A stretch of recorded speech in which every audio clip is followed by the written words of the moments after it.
গুনার পাহাড় নিয়ে মসজিদে ঢুকেছি, রহমতের গাঁটটি নিয়ে যেন ঘরে পৌঁছতে পারি, আল্লাহ যেন সেই তৌফিক দান করে। এবং জবান থেকে এমন কিছু বের হোক যা নিজেও আমল করে আপনাদেরকেও যেন হেদায়েতের বাণী, মুস্তফার রাস্তা, মদিনার রাস্তাটা যেন আমরা সবাই ধরতে পারি মতো আল্লাহ সেই তৌফিক দান করে। এই মাহফিলের সওয়াব দয়াল নবী, মায়ার নবী, জানের নবী, কলিজার টুকুরা, নয়নের পুতলা, হাতেমুন নবী, নবী মুহাম্মদুর রাসূলুল্লাহ সাল্লাল্লাহু আলাইহি ওয়াসাল্লামের রওজা মোবারকত আমাদের একটা সালাম পৌঁছাই দাও। যুগে যুগে নবী রাসূলের রূর মধ্যে পৌঁছাই দাও। সাহাবায়ে কেরাম, শুহাদায়ে কেরাম, তাবেঈন, তাবে তাবেঈন, খুলাফায়ে রাশিদিন, আসহাবে রাসূলুল্লাহ, আনসার রাসূলুল্লাহ, মুহাজির রাসূলুল্লাহ, শুহাদায়ে রাসূলুল্লাহ, মুহিব্বান রাসূলুল্লাহ, আলে বাইত, আলে রাসূল, আসহাবে রাসূল, আনসার রাসূল, মুহাজির রাসূল, শুহাদায়ে রাসূল, ইতরাত রাসূল সহ জঙ্গে বদর, জঙ্গে উহুদ, জঙ্গে হুনাইন, জঙ্গে তবুক, জঙ্গে আহজাব, জঙ্গে খাইবার, জঙ্গে কারবালাত ইসলামের যারা শহীদ হলেন, গাজী হলেন, প্রত্যেকের রূহ মোবারকত আল্লাহ মাহফিলের সওয়াবগুলো পৌঁছে দাও। বিশেষ করে মুফাসসির, মুফতি, মুহাদ্দিস যাদের লেখনির মাধ্যমে, পড়ার মাধ্যমে সারা দুনিয়াতে ইসলাম পৌঁছে গেল, তাদের রূহ মোবারকত এই মাহফিলের সওয়াবগুলো পৌঁছে দাও। বিশেষ করে হুজুরে গৌসবাগ রাদিয়াল্লাহু, খাজা গরিব নওয়াজ রাদিয়াল্লাহু তাআলা, শাহিন শ্রীকুর এবং গৌসবান্ডারি, আলে ভান্ডারি সহ এশর, কুতুব শাহ, আমানত শাহ রহমতুল্লাহ আলাইহি নাম জানা অজানা পৃথিবীর রন্দরে রন্দরে নবী, রসুল, অলি, আবদাল, মুমিন, মুমিনাত, মুসলিমিন, মুসলিমাত, আমাদের আপনাদের মা, বাপ, দাদা, দাদি, নানা, নানি, অলাদ পর্যন্ত যে যেখানে কবরস্থ হয়েছেন, আজকে বৃহস্পতিবার জুমার রাত দোয়ার মহতাজ সবাই আল্লাহ দুরুদ সালাম সহ প্রত্যেকের রূহ মোবারকের মধ্যে পৌঁছে দেব। আমরা যারা উপস্থিত হয়েছি, হাজিরি দিয়েছি, যে কাজ করলে আল্লাহ খুশি হবে, যে কাজ করলে দয়াল নবী খুশি হবে, যে কাজ করলে আমার নবী পরিবার আলে রসুল খুশি হবে, যে কাজ করলে আল্লাহর ওলিরে খুশি হবে, মৃত্যুর আগ পর্যন্ত আমাদেরকে সবসময় সে কাজ করার তৌফিক দান করো। আলহামদুলিল্লাহ, ভাগ্যবান মনে করতেছি এই মসজিদের সবাই ভাইদেরকে, কেননা আওলাদ রসুলকে যে জায়গা স্মরণ করা হয়, নবী পরিবারকে যেখানে ভালোবাসা হয়, সেই জায়গাটা নবী পরিবারের সাথে সম্পর্ক হয়ে যায়। আর একটু জোরে বলেন। যারা নবী পরিবারকে ভালোবাসবে সেই জায়গার মানুষগুলো নবী পরিবারের সাথে কি হয়ে যায়? সম্পর্ক হয়ে যায়। আমার দয়াল নবী বলতেছেন, মাম মাতা আলা হুব্বে আলে মুহাম্মদ সাল্লাল্লাহু আলাইহি ওয়াসাল্লাম জালাল্লাহু কবরাহু মাজারান লিল মালাইকাতির রহমত। যারা আমার দয়াল নবী বলতেছেন, যারা আমি রসুলের পরিবারকে ভালোবেসে, নবীর আওলাদকে, আওলাদ রসুলকে ভালোবেসে মাম মাতা মারা গেল, নবী পরিবারকে ভালোবেসে যারা মারা গেল, জালাল্লাহু কবরাহু মাজারান, আমার রসুল বলেছেন তার কবরটা মাজার হয়ে গেছে।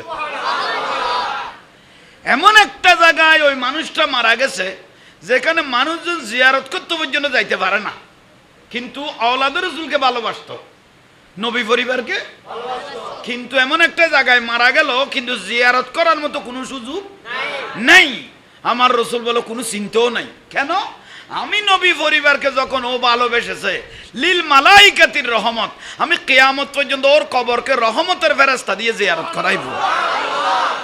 তাহলে এটা হলো নবী পরিবারকে ভালোবাসার একটা বড় নিয়ামত।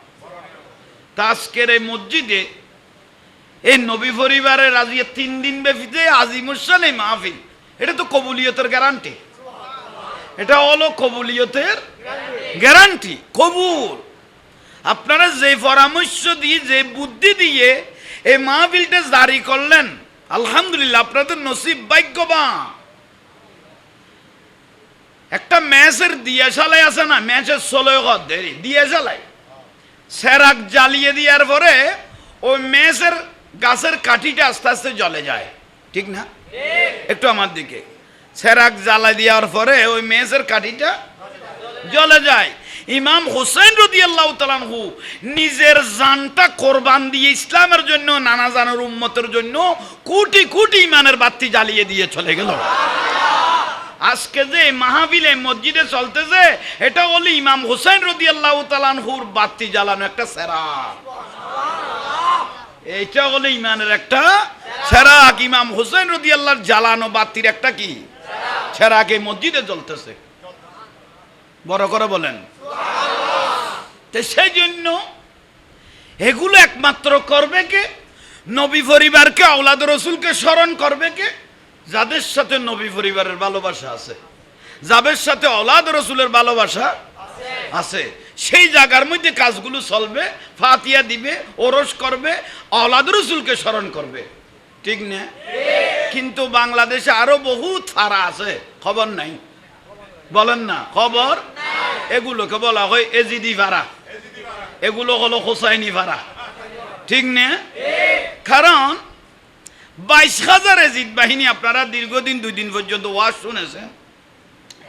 22,000 এজিদ বাহিনী আমি যদি অল্প অল্প বলিও কয়েক মাস লাগবে, কিন্তু কয়েকটা গুরুত্বপূর্ণ পয়েন্ট বলবো, নিজে দোয়া করেন জবান থেকে বের হোক।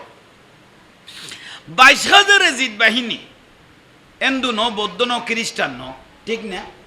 সাম্মা জাম্মা ন, দাড়ি টুপি ফাগরিওয়ালা মুসলমান, কিন্তু এজিদি মুসলমান, কিন্তু দাড়ি ছিল, টুপি ছিল, ফাগরি ছিল, আজান ছিল, একামত ছিল, সিজদা ছিল, সব 22,000 এজিদ বাহিনীর মধ্যে ছিল। ওই ইমাম হুসেন রাদিয়াল্লাহর মধ্যে 72 জন, কজন? নবী পরিবারের 22 জন, ইমাম হুসেন রাদিয়াল্লাহু তাআলা আনহুকে ভালোবেসে গিয়েছিলেন 50 জন, মোট হলো 72 জন। সেখানে আজান হয়েছে, একামত হয়েছে, জামাত হয়েছে, সিজদা হয়েছে। এই নামাজটাকে বলা হয় হুসাইনি নামাজ, ঠিক না? হুসাইনি জামাত। আর 22,000-এর মধ্যে যেটা চলেছে এটা হলো এজিদি, এটা হুসাইনি, এটা জান্নাতি, ওইটা সোজা দলিল। তাহলে প্রত্যেক নামাজি বেহেশতি, বলেন না প্রত্যেক নামাজি বেহেশতি নয়। 22,000 এজিদ বাহিনী বাসা দেশের বাসা। 3,000 মুফতি ছিল। 22,000 এজিদ বাহিনীর দেশের বাসা 3,000 কি ছিল? মুফতি। মুফতি কদে গুণ আসাইছে বাল না মলয় না মুফতি। 7,000-এর উপরে ছিল হাফেজুল কোরআন। 22,000-এর মধ্যে 7,000-এর উপরে ছিল হাফেজুল কোরআন। তাহলে সব মুফতিও বিয়াস্তি ন, সব হাফেজ সাহু আরেক দলিল, সব নামাজিও বিয়াস্তি নয়। সেদিন কারবালাত প্রমাণ হয়ে গেছে। সেই জন্য কোরআন শরীফের মধ্যে 114টা সূরার মধ্যে একটা সূরার নাম হলো সূরা মুমিন, বলেন না সূরা। আর একটা সূরার নাম সূরা মুনাফিক, আর একটা সূরার নাম সূরা কাফিরুন। এটা কাফেরদেরকে আলাদা করে ফেলেছেন, কিন্তু মুনাফিকগুলোকে চিনার জন্য আল্লাহ ব্যবস্থা করে দিলেন। মুনাফিক কারা? যেগুলোর দয়াল নবীর পিছনে নামাজ পড়তেন, বাইরে গিয়ে নবীর বিরুদ্ধে সমালোচনা করতেন, ঠিক না? আওলাদ রসুলের পিছনে নামাজ পড়তেন, বাইরে গিয়ে আওলাদ রসুলের সমালোচনা করতেন, এদেরকে বলা হয় এজিদি। ওলি আল্লাহর পিছনে নামাজ পড়তেন, বাইরে গিয়ে সমালোচনা করতেন, এদেরকে বলা হয় মুনাফিক। ইন্নাল মুনাফিকিনা ফিদ দারকিল আসফালি মিনান নার। মুনাফিকের জায়গা জাহান্নামের শেষ নির্ম যেটা আছে, যেটা মুনাফিককে দেওয়ার পরে তারপরে দিবেন কাফেরদেরকে। তাহলে মুনাফিকের শাস্তি কাফের থেকেও ভয়ানক। একটু জোরে বলেন না। এরকম বাংলাদেশে তো কিছু রানিং এজিট আমাদের দেশে আছে, একটু জোরে বলেন। কিছু রানিং এজিট আমাদের বাংলাদেশে আছে। কিভাবে আছে হুজুর, আপনি কিভাবে বুঝতে পারলেন এখানে যে রানিং এজিট আছে বাংলাদেশে? আমি কিছুদিন আগে, আমাদেরকে সবাই মিডিয়ার হুজুর বলে, জাহাঙ্গীর হুজুর, এই তো দেখতেছেন মিডিয়ার হুজুর। তা আমরা মাঝে মাঝে এগুলো দেখতে হয়, গাঁটতে হয়, দেখতে হয়, জানতে হয়, এগুলোর জবাবগুলো দিতে হয়, ঠিক না? আমরা জামিয়ার আওলাদ রসুলের বাচ্চা, আমরা এগুলো জবাব দিতে প্রস্তুত। গর্দান দিয়ে দেব, কলিজা দিয়ে দেব, তবু দয়াল নবীর শানে এক ফোঁটা বিয়াদবি আমরা বরদাস্ত করব না, ঠিক না? যারা রসুল পাকের শানে বিয়াদবি করে, নবী পরিবারের শানে বিয়াদবি করে, ওলি আল্লাহর শানে বিয়াদবি করে, আমরা তাদেরকে স্যান্ডেলের দুলা মনে করি না, ঠিক না? স্যান্ডেলের নিচের দুলা মনে। ও কত বড় মুফতি, কত বড় মুহাদ্দিস, এগুলো দেখার আমাদের কোনো প্রয়োজন নেই। আসেন, তাহলে বাংলাদেশেও কিছু রানিং এজিট, কি আওয়াজ কমলো কেন? রানিং এজিট, আরো জোরে বলি, রানিং এজিট আছে। হুজুর কোথায় পাইলেন? মোবাইলে শুনতেছি এক হুজুর বলতেছে, হা হা কি আফসোস, হা হা এজিট রাতে এশারের নামাজের পরে 100 রাকাত নফল নামাজ পড়তো। এ বাংলাদেশের রানিং এজিট বলতেছে। তা আমি জাহাঙ্গীর হুজুর ধারণা করছি নিশ্চয়ই ওই রানিং এজিটটা হুজুর পানি নিয়ে দাঁড়িয়ে থাকতো। আমি চিন্তা করতেছি ওই বাংলাদেশের রানিং এজিট মনে হয় হুজুর পানি নিয়ে দাঁড়িয়ে থাকতো। অথচ এজিদের ছেলে বলতেছে, এজিদের ছেলে মুয়াবিয়া বলতেছে, আমার আব্বা যে কত অক্ত নামাজ যে খজা করেছে বাদ দিয়েছে আমি নিজের চোখে দেখেছি। আর বাংলাদেশের এজিদ বলতেছে 100 রাকাত নফল নামাজ পড়তো। কত বড় সিটিং, কত জন্মের সময় সেগুলো দেখেন। দেখেন আর একটাকে ওই কুয়াকাটার হুজুর বলে, হ্যাঁ কুয়াকাটা, উনি মোবাইলে আমি শুনতেছি উনি বলতেছেন হেজিদের সাথে কারবালার সাথে ইমাম হুসাইনের সাথে কোনো সম্পর্ক ছিল না। জোরে বলেন নাউজুবিল্লাহ। হ্যাঁ, আমার মনে হয় এজিদটা তার বোনের জামাই লাগে। বড় আফসোসের বিষয়, এগুলো মাঝে মাঝে চিন্তা লাগে।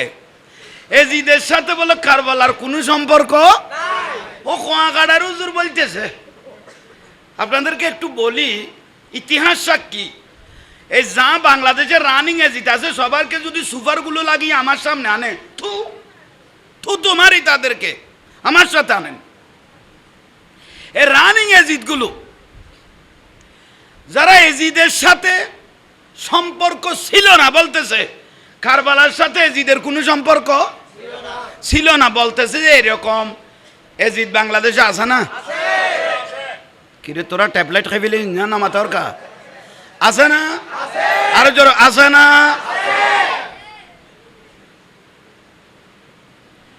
ইমাম হুসাইন রাদিয়াল্লাহু তাআলা আনহু মাথা মোবারকটা যখন শহীদ করার পরে তীরে গেতে বাঁধলেন, তীরের মধ্যে গাঁথলেন, দামেস্ক কুফার জবিন গুরানোর পরে এজিদের সামনে আনলেন। বাংলাদেশের এজিদ গুলো বলতেছে এজিদের দোষ নাই, সেজন্য বলতেছি দামেস্ক কুফা গুরানোর পরে এজিদের সামনে আনলেন, বলেন না? ইমাম হুসাইন রাদিয়াল্লাহু তাআলা আনহুর মাথা মোবারক, বলেন মাথা এজিদের সামনে আনলেন। এজিদ কি করলেন? একটা ছুরি নিয়ে ইমাম হুসাইন রাদিয়াল্লাহু তাআলা আনহুর দাঁত মোবারক গুতাইতে লাগলো। গুতার যখন ইমাম হুসাইন রাদিয়াল্লাহু দাঁত মোবারক চেহারা গুতাইতে লাগলো।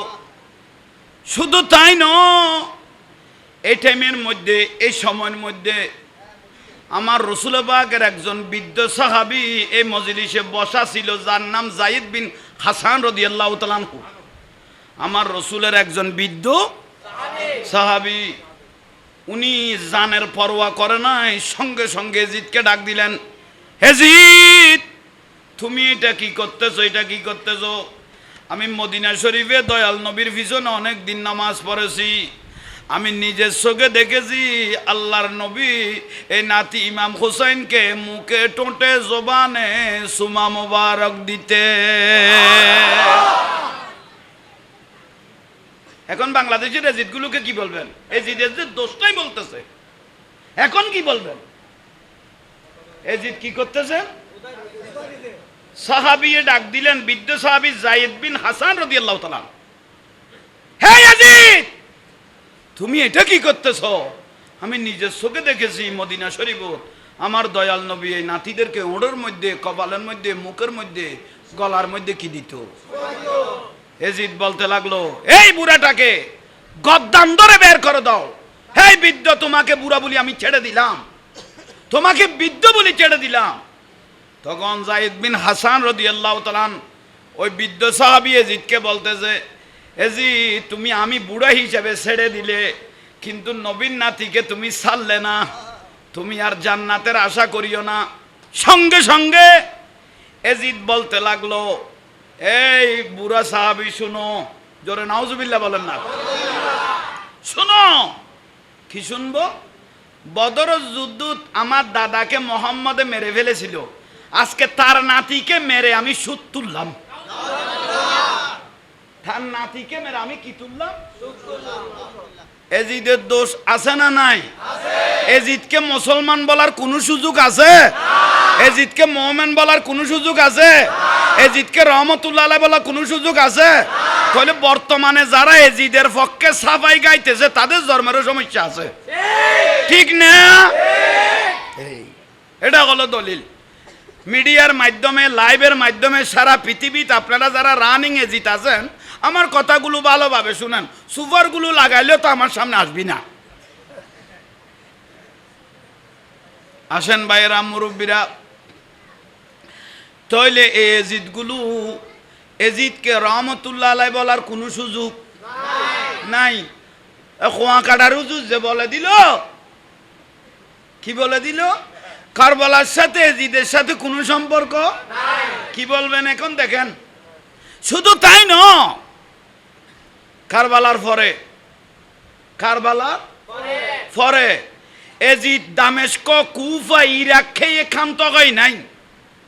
শেষ পর্যায়ে এজিদ মক্কা মদিনা আক্রমণ করলেন। মক্কা মদিনা আক্রমণ করে রসুল পাকের 10,000 সাহাবী তাবিকে মসজিদের মধ্যে, মসজিদের বাইরে, রোডে গাড়ে শহীদ করে দিলেন। এজিদের দোষ নাই? এটা বললাম যে কারবালার আগে না পরে? 10,000 সাহাবীকে শহীদ করে দিলেন, সাহাবী তাবিকে। মসজিদে লাশকে লাশ পরে রইল, রাস্তার মধ্যে লাশকে লাশ পরে রইল। শেষ পর্যায়ে বৃদ্ধ সাহাবীগুলো, মা বোনগুলো গ্রাম ছেড়ে পাহাড়ে চলে গেছে। শুধু তাই ন, আমার রসুল পাকের হাত মোবারক দিয়ে যে মসজিদে নববী শরীফ বানাইলেন, যেখানে 1 রাকাত নামাজ পড়লে 50,000 রাকাত নামাজের সওয়াব, এরকম মসজিদে নববীতে রসুল পাকের হাত মোবারক দিয়ে গড়া মসজিদ 3 দিন পর্যন্ত আজান একামত বন্ধ করে দিলেন। 3 দিন পর্যন্ত আজান একামত এজিদে কি করে দিলেন? এখন এজিদের দোষ নাই? শুধু তাই ন, মসজিদ নববীর ফিলার শরীফ আছে না? ফিলার বলে না, ফিলার আছে না? এজিদ বলতেছে মসজিদের আর সৌন্দর্যের দরকার নাই, এটা মোহাম্মদে বানাইছে, নষ্ট করে দে। মসজিদের ফিলারে ওট গোড়া বেঁধে পায়খানা প্রস্রাব করাইয়া মসজিদের পবিত্রতা নষ্ট করে দিলেন। শুধু তাই ন, এটা কারবালার আগে না পরে? শুধু তাই ন, আমার রসুল পাকের সাহাবী তাবী স্ত্রীদেরকে এই এজিদ বাহিনী দাড়িওয়ালা টুপিওয়ালাগুলো গণদর্শন করেছেন। ইতিহাস সাক্ষী। তাহলে বাংলাদেশের এজিদগুলো যে বলতেছে রানিং এজিদগুলো, এজিদের দোষ নাই। মিম্বরে দাঁড়িয়ে যে এত বড় মিথ্যা কথা বলতেছে, বাঁচার কোনো সুযোগ আছে? ওদিন আপনাদের বদরারে একটা ধরা খাইছে না? এজিদকে ডাইরেক্ট সাহাবী বলে দিল। এজিদের জন্ম হলো আমার রসুলের 11-12 বছর পরে। তো রসুল পাককে চোখে না দেখলে সাহাবীর কোনো সুযোগ আছে? কত বড় মৃত্যুক এগুলো দেখেন, বড় মিথ্যাবাদী। কি আপনারা রাগ করতেছেন মনে হয়? খবরদার, এজিদের ফোড়া নিয়েন না, জামিলে সালাতুনিয়া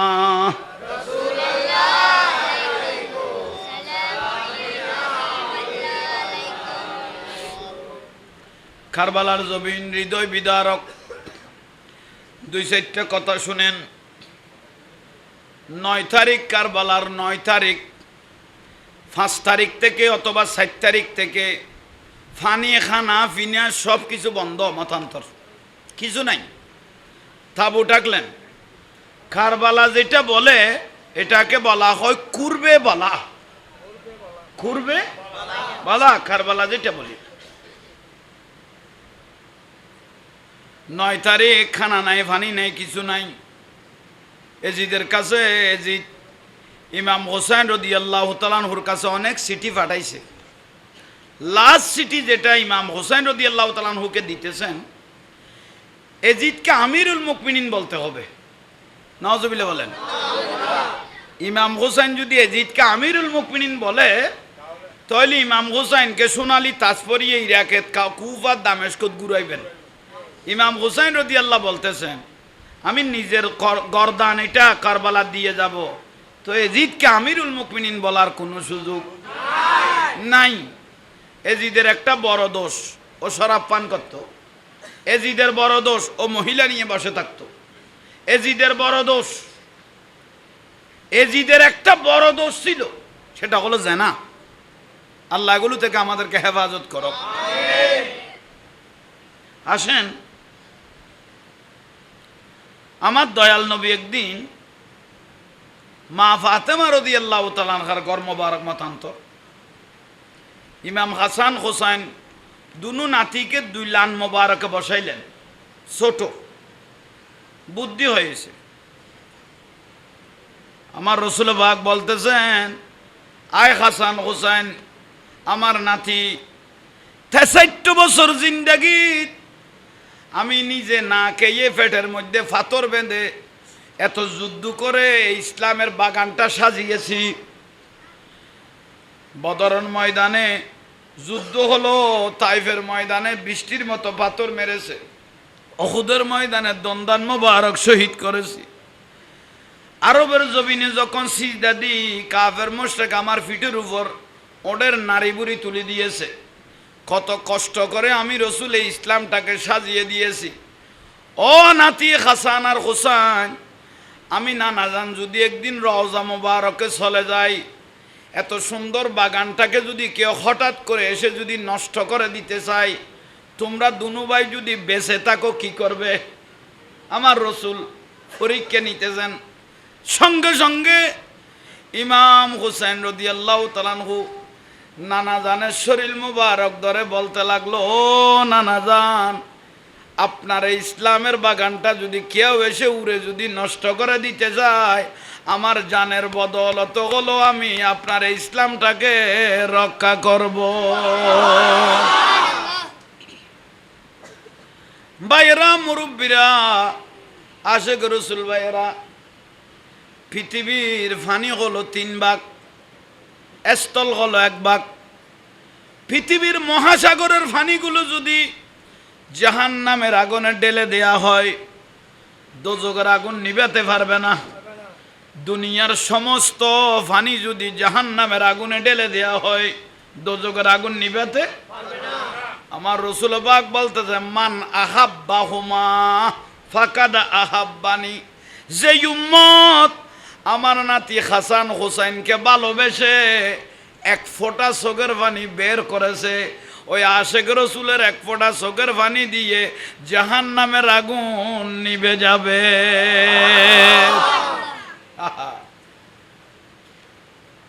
এত দাম, এত সম্মান, সেজন্য আশেক রসুলের দাম বেশি, ঠিক না? পৃথিবীর ইতিহাসে কোনোদিন ফেস টু ফেস দয়াল নবীকে দেখে নাই। ওনার নাম হলো হযরত ওয়াইসুল করনী রাদিয়াল্লাহু তাআলা আনহু। কোনোদিন ফেস টু ফেস দয়াল নবীর সাথে দেখা হয় নাই। ওনার নামাজের পাহাড় পড়েছে এরকম কোনো দলিলও হয় নাই। উনি ছাগল চড়াইতেন, উট চড়াইতেন, ঘোড়া চড়াইতেন, পাগল, কাপড় চোপড়ের তেমন অস্তিত্ব ছিল না। আই ওয়াইসুল করনী, আপনার জন্য দয়াল নবী এত পাগল কেন, আর আপনিও দয়াল নবীর জন্য এত পাগল কেন? ওয়াইসুল করনী রাদিয়াল্লাহু তাআলা বলতেছেন, আমি দুনিয়া বুঝি না, কিছু বুঝি না, জানের থেকে আমি দয়াল নবীকে বেশি ভালোবাসি। রাসূল পাক যদি বলে, আই ওয়াইসুল করনী, তোমার কলিজাটা আমি নবীকে দে, আমি এই মুহূর্তে হাত ঢুকিয়ে কলিজাটা দয়াল নবীকে দিয়ে দেব, দিয়ে দেব। দয়াল নবীকে ভালোবাসার নাম হলো ঈমান।